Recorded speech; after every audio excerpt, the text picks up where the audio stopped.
আমি এক এক দিন এক একটা গাড়ি চালাই, 2 দিন পর পর মোবাইল চেঞ্জ করি। আমি আজকে যেই পোশাক পরি কালকে সেই পোশাক আমি ছুঁড়ে ফেলে দিই। আপনার কথা শুনে বুঝতে পারছি আপনি অনেক বড় লোকের ছেলে, কিন্তু আমি বড় লোক পছন্দ করি না। এই দেশেরই গরিব ঘরের ভালো কোনো ছেলের বিয়ে করব।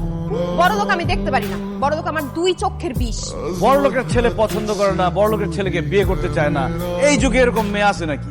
তুমি নিশ্চয়ই আমার সাথে মজা করতেছো, তাই না? আপনি কি আমার বেয়াই লাগেন যে আপনার সাথে আমি মজা করব? যদি বিয়ে করি গরিব ঘরের কোনো ছেলের বিয়ে করব, বড় লোকের মধ্যে আমি নাই। ও মাই গড রিয়া, তুমি গরিবের ছেলেকে বিয়ে করলে আমার কি হবে? আপনি বড় লোকের ছেলে, আপনার সাথে আমার প্রেম তো দূরের কথা, বন্ধুত্ব হবে না। আপনি প্লিজ আমার পিছে পিছে এভাবে ঘুরেন না। গরিব হইলে একটা কথা ছিল। তুমি এত বড় লোক কেন? ঢাকা শহরে তোমার এত বাড়ি গাড়ি কেন? তোমার এত বড় বড় ব্যবসা কেন? দুনিয়াতে এত মানুষ ভ্যান চালায়, রিক্সা চালায়, তুমি কেন ব্যবসা করো? তোমার টাকা পয়সা, গাড়ি বাড়ি, সয় সম্পত্তি যা আছে সব এতিমখানায় দান করে দাও। চলো কালকে থেকে আমরা গরিব হয়ে যাই, কালকে থেকে আমরা বস্তিতে গিয়ে থাকি।